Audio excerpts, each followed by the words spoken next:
ৰাজনৈতিকভাৱে বৰ্তমান আগৰ তুলনাত মহিলাসকল যথেষ্ট সক্ৰিয়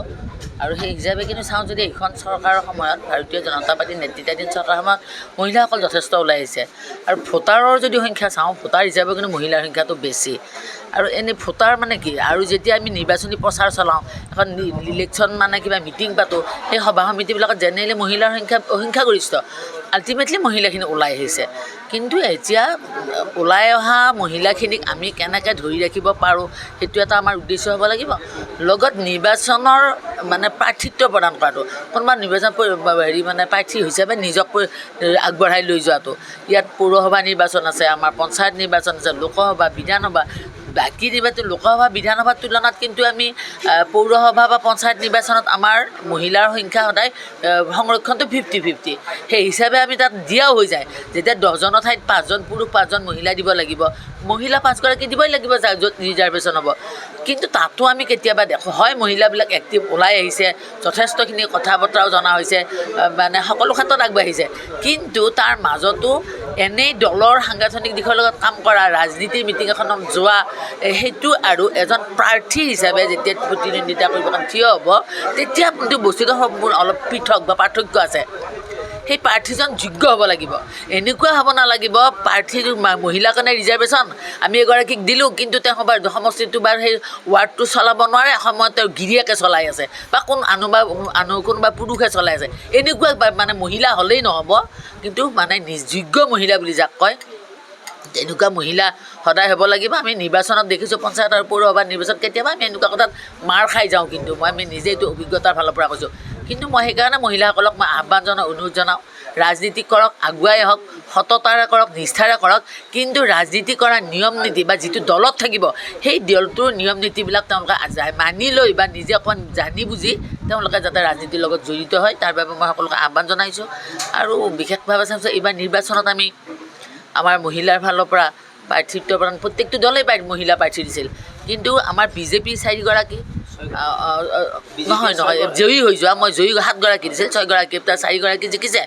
আৰু অসম গণ পৰিষদৰ এগৰাকী কংগ্ৰেছৰ এগৰাকী আৰু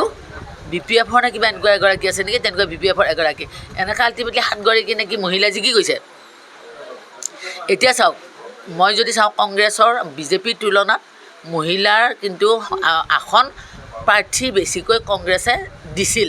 13গৰাকী নে 14গৰাকী কিবা দিছে কিন্তু জিকিল কেইগৰাকী এগৰাকী জিকিল এই যে কৈছোঁ জিকিব পৰা পচিবিলিটি সদায় লাগিব তেওঁৰ ভোটাৰৰ গ্ৰহণযোগ্যতা লাগিব ভোটাৰে তেওঁ গ্ৰহণ কৰিব লাগিব আৰু নিজৰ যোগ্যতা লাগিব কিন্তু মই নিৰ্বাচন খালি জয়ী হৈছোঁ বুলি মই যোগ্য সেইটো মই বুজাব যোৱা নাই কিন্তু মই আল্টিমেটলি মই যিখিনি তাৰমানে ফিল্ডত জানো গতিকে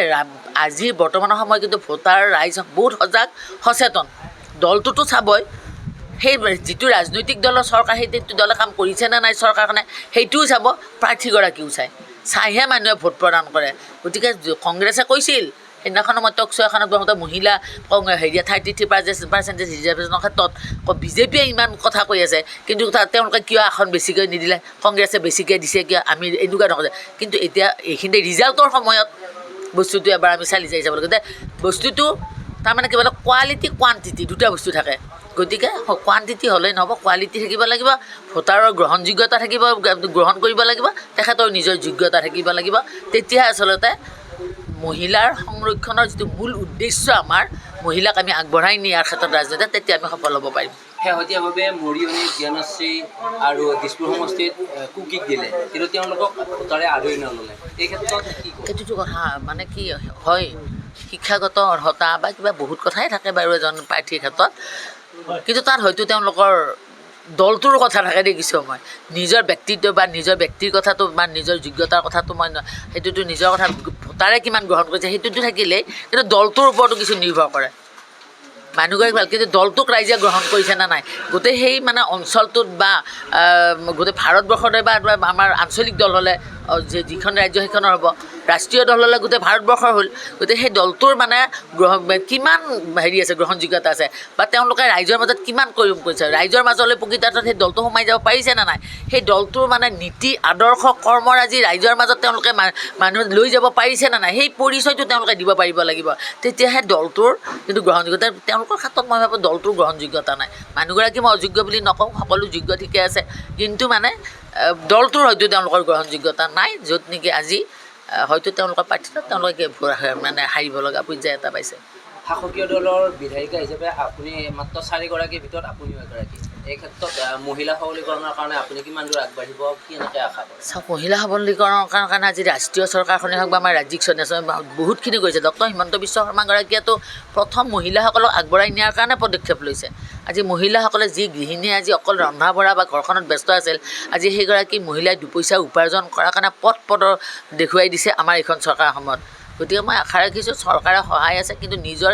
যিমান নিদিয়ক কিন্তু নিজৰ যদি কাম কৰা আগ্ৰহটো নাথাকে আৰু মানসিকতা নাথাকে, যদি আপোনাক মই ভালকৈ যদি মানে